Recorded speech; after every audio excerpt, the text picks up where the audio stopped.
Video ini cocok buat kalian yang kepo sebenarnya anak ilmu komunikasi itu ngapain aja sih?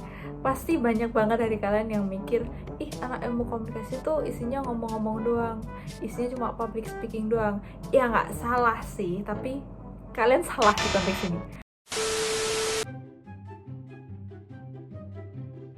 Hai, sebelumnya kenalin, nama aku Monica dan sekarang aku adalah seorang mahasiswa semester 6 jurusan Ilmu Komunikasi di Universitas Atmajaya Jakarta. Nah, hari ini aku mau banyak bahas tentang beberapa kegiatan yang menurutku sangat berkesan dan membekas gitu selama 6 semester aku kuliah di Atmajaya jurusan Ilmu Komunikasi. Sebenarnya anak Ilmu Komunikasi itu ngapain sih? Kuliahnya ngapain sih? Kalau kalian bilang kita isinya cuma ngomong doang, kalian salah besar. Karena nggak semua yang kita lakukan itu ngomong dan ngomong. Walaupun memang di ilmu komunikasi public speaking sering digunakan kayak presentasi dan ilkom. Kalau nggak ada kerja kelompok itu nggak afdol, karena banyak banget tugas-tugas yang dikasih ke kita itu dari dosen itu wujudnya berkelompok. Jadi ini menjadi salah satu yang jadi pembeda gitu ya anak ilkom dengan jurusan yang lain. Sebenarnya aku nggak tahu juga sih di universitas lain seperti ini atau enggak, tapi kalau di universitasku di Atmajaya, kita yang anak ilkom itu sebenarnya dibilang jarang banget yang namanya ujian tertulis. Jujur aku paling anti juga kalau yang namanya ujian tertulis, karena dari semester 1 sampai semester 6 kita itu banyak pekerjaan yang dikerjakan secara kelompok gitu. Kalau namanya ujian tengah semester atau ujian akhir semester itu kan identik dengan mengerjakan soal.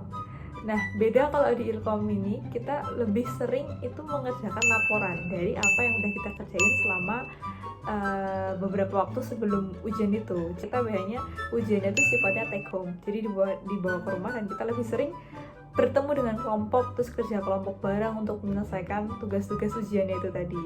Dan itulah mengapa kadang anak ilkom itu paling stres di tengah-tengah antara ujian tengah semester sama ujian akhir semester, karena pasti banyak banget pekerjaan yang harus dilakukan, laporan-laporan harus diselesaikan yang sifatnya take home. Jadi kita jarang banget ke kampus sebenarnya kalau udah masa-masa ujian. Back to topic. Jadi ilkom ini nggak cuma ngomong doang guys, nggak cuma public speaking, tapi kita juga ada analisis, kita ada riset, terus ada harus yang namanya creative thinking, terus kita juga belajar tentang risk management atau manajemen resiko, terus ada marketing of course, terus media sosial, why not, tentang korporasi, organisasi, bahkan kalian yang suka film atau fotografi itu bisa banget dipelajarin karena ada mata kuliahnya. Jadi kalian bisa ngambil di mata kuliah pilihan. Sepengalamanku ya di semester awal-awal gitu, semester 1 sampai semester 4, kita banyak belajar tentang teori komunikasi. Jadi lebih banyak mata kuliah yang sifatnya itu adalah teoritis. Banyak juga mata kuliah yang semi praktik. Jadi gak cuma teori aja, tapi kamu juga bisa melihat langsung praktiknya itu seperti apa gitu. Barulah masuk ke semester 5 dan semester 6. Nah, ternyata apa yang aku anggap adalah praktik waktu itu di semester 1 dan semester 4 itu ternyata belum praktik. Di semester 5 dan semester 6 itu adalah praktiknya. Jadi dimana memang benar-benar waktunya kamu memang praktek apa yang kamu sudah terapkan tuh kamu praktekkan di situ di mata kuliah. Kayak contohnya di semester 5 tuh aku ada mata kuliah namanya komunikasi pemasaran terpadu. Yang sangat menarik adalah waktu itu kampusku ada kerjasama dengan salah satu perusahaan besar di Jogja namanya Ambarukmo. Nah, di situ kita ada tugas untuk membuat suatu strategi atau rancangan event untuk Ambarukmo. Ada banyak hal yang menurutku sangat berkesan di semester akhir ini ya, maksudnya semester 5 dan semester 6 ini. Apalagi di semester 6. Karena kita bener-bener banyak.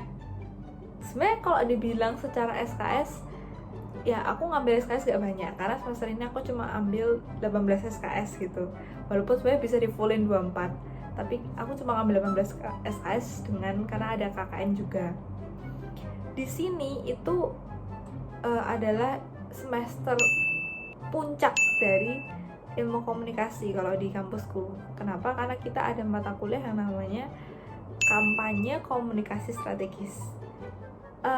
Kalau dibaca itu arahnya berat banget gitu, walaupun sebenarnya memang banyak tantangannya, tapi ternyata seru juga gitu.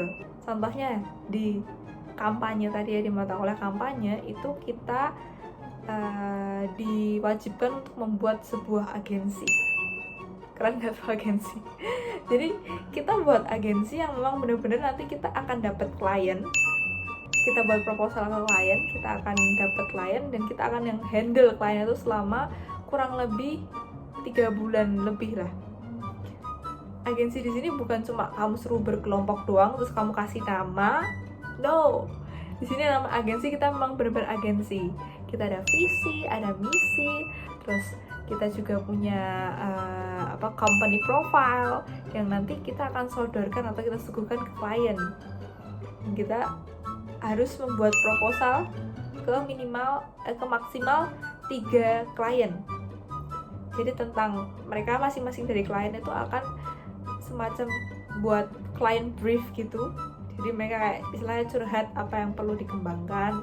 Nah dari situ nanti kita akan buat proposal dan mengajukan program kampanye apa sih yang cocok untuk masalah dari masing-masing klien. Nah disinilah yang namanya skill problem identification tuh sangat diperlukan. Kita perlu melihat secara detail sebenarnya akar permasalahan dari orang ini atau organisasi ini tuh apa sih. Kalau semakin kamu menjerumus ke dalam permasalahannya, maka semakin akurat juga tujuan dari kampanyemu. Ini juga aku pelajari aku dapat di salah satu mata kuliah namanya adalah produksi komunikasi kreatif. Kadang kita merasa beberapa hal yang kita temukan di lingkungan kita itu adalah sebuah masalah, padahal itu belum tentu masalahnya, itu adalah sebab dari akar masalah. Jadi kadang kalau kita menemukan suatu problem itu kita memang benar-benar harus benar-benar riset lagi ke dalam, sebenarnya kenapa ini bisa terjadi, akibatnya apa, sebabnya apa, barulah kita bisa menuntaskan semua permasalahan, anak-anak permasalahan dari inti masalahnya itu tadi. Mata kuliah produksi komunikasi kreatif tadi ya, ini sebenarnya menurutku adalah mata kuliah yang sangat benar-benar menarik, walaupun memang dari judulnya tuh kayak agak berat gitu, produksi komunikasi kreatif. Udah harus memproduksi, komunikasinya harus kreatif lagi. Jadi mata kuliah ini tuh banyak memberikan insight-insight yang aku sebenarnya nggak pikirkan. Waktu itu dosenku di mata kuliah ini adalah namanya beliau adalah Pak Beni gitu. Pak Beni waktu itu pernah bicara tentang namanya kreatif. Jadi sebenarnya kreativitas itu apa sih gitu. Dan kenapa banyak orang yang kalau ditanyain kreatif itu apa, terus dijawabnya adalah out of the box. Dan lalu disitulah muncullah pertanyaan gitu yang dilontarkan oleh beliau. Beliau berkata, outside the box. Kenapa outside the box? Siapa yang membuat box? Kenapa kamu harus berpikir dalam box gitu? Tapi kenapa orang-orang cenderung membuat box-box itu, batas-batas itu? Padahal kita bisa berpikir lebih jauh di luar dari box itu. Jadi menurutku itu sangat menarik dan insight yang sangat sampai sekarang aku gumuli gitu. Juga tentang yang namanya creative thinking, itu terkadang sangat-sangat dekat dengan yang namanya critical thinking gitu. Di matkul produksi komunikasi kreatif ini kita banyak juga melakukan diskusi-diskusi. Kalau dipikir iya juga ya gitu. Kayak misalnya kita waktu itu ada suatu diskusi ketika kita disuruh untuk menulis kegunaan dari sebuah paperclip. Iya guys, paperclip. Kamu suruh buat fungsi atau kegunaan dari paperclip itu berapa ya tuh, 20 atau kalau bisa 30 lebih gitu. Dan alhasil sebenarnya kelompokku nggak nyampe 15 sih, 10 kayak. Dari situ aku belajar satu hal yang menarik adalah dalam kita berpikir tentang apa sih kegunaan dari paperclip itu, kita kebanyakan namanya critical thinking.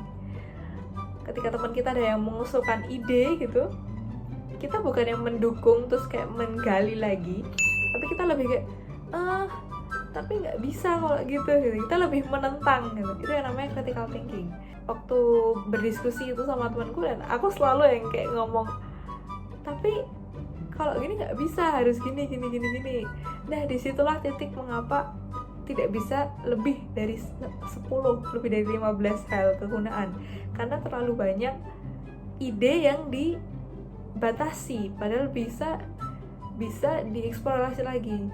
Jadi kata-katanya tuh yang seharusnya ketika ada orang yang mau memberikan ide, kita seharusnya bisa memberikan respon iya dan bukan iya tapi iya dan. Jadi dari situ kita bisa lebih eksploratif lagi tentang ide-ide lain yang memungkinkan. Di mata kuliah ini kita juga belajar tentang teamwork. Kayak yang aku udah bilang, ilkom itu kalau nggak kerja kelompok itu nggak afdol. Kamu bukan ilkom kalau kamu nggak pernah kerja kelompok. Jadi kita ada buat agensi, dan agensiku namanya adalah Dira Agensi. Shout out to my friends. Kita itu beranggotakan 5 orang. Itu ada aku, Angel, Tiara, Luisa, sama Elda. Di mata kuliah ini aku happy banget sih dengan kelompokku, karena mereka bukan tipikal orang yang terus kayak membuat seseorang itu jadi minder akan idenya gitu. Mereka lebih kayak iya gini, dan kita having so much fun dari tugas-tugas atau diskusi-diskusi yang pernah diberikan oleh Pak Benny gitu. Kita selalu kayak ketawa-ketawa karena kadang ada aja ide-ide gila dan usulan-usulan yang aneh gitu loh, yang bisa kita dapatkan dari diskusi-diskusi tadi. Di mata kuliah ini kita juga ada klien. Kebetulan klienku adalah sebuah kios penjual buah dan sayur gitu. Dia namanya Wayo Strawberry. Yang kita lakukan dengan klien ini, kita sebenarnya basicnya sama, adalah untuk mencari problem dan kemudian memberikan solusi atas problem itu, khususnya di konteks komunikasinya ya. Dan di sini kita ambil di masalah sosial medianya, karena Wayo Strawberry ini sebenarnya dia punya banyak sekali klien di Jogja.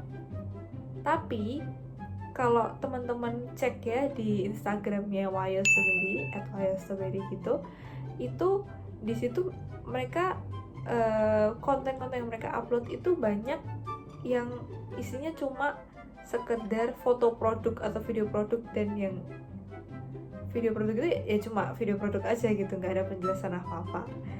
Nah disitulah kita melihat itu sebagai sesuatu masalah yang perlu dikembangkan lagi dan diperbaiki. Kita buat semacam produk komunikasi yang dia sifatnya itu lebih kreatif lagi. Gimana sih caranya mempromosikan tentang Wayo Strawberry ini, tapi nggak cuma promosi aja gitu. Jadi kita akhirnya membuat video atau konten-konten yang sifatnya dia informatif dan juga storytelling. Jadi lebih mudah untuk diserap oleh orang-orang atau audiens daripada mereka yang cuma kasih tunjuk kamu satu barang, ceng aku jual nih ini gitu. Nggak gitu, tapi kita membungkusnya itu di cerita-cerita storytelling yang lebih mudah ditangkap oleh audiens. Ini contohnya di sini. Dan kebetulan waktu itu untuk konten-kontennya, kebetulan aku jadi salah satu talentnya untuk memperagakan storytelling itu bersama teman-temanku. Sangat seru karena kita benar-benar waktu itu sama ownernya Wayo Strawberry, kita dibolehin untuk membawa sampel produk, dan dia benar-benar nggak tanggung-tanggung ngasih sampel produk guys. Kayak banyak banget dia kasih ke kita tentang konten-konten yang kita mau pakai gitu, kayak lemon, terus jeruk nipis, terus ada buah per, terus kita juga dikasih strawberry, blueberry. Jadi menurutku ilmu komunikasi, jurusan ilmu komunikasi ini bukan jurusan yang ketinggalan zaman lah, dan pasti akan terus berkembang. Jadi buat kalian yang pengen masuk jurusan ilmu komunikasi, gak usah ragu, di jurusan ini banyak banget hal yang bisa kalian pelajarin. Dan kalau kalian orang yang sukanya explore, sukanya mikirnya kreatif, aneh-aneh gitu, di sini mungkin cocok buat kalian. Tapi juga kalian yang kalau mau jadi jurnalis atau pengen jadi periset gitu, yang riset tentang pasar, riset tentang perusahaan, bisa banget masuk ke Ilkom karena di sini kita juga belajar tentang riset korporat ya. Jadi banyak banget hal yang dipelajari di ilmu komunikasi, dan nggak melulu cuma tentang ngomong salah ya. Jadi patahkan stigma itu. Oke, segitu aja sharing dari aku, dan juga sedikit mungkin spill tentang jurusan ilmu komunikasi. Ketemu lagi di video selanjutnya. Bye bye.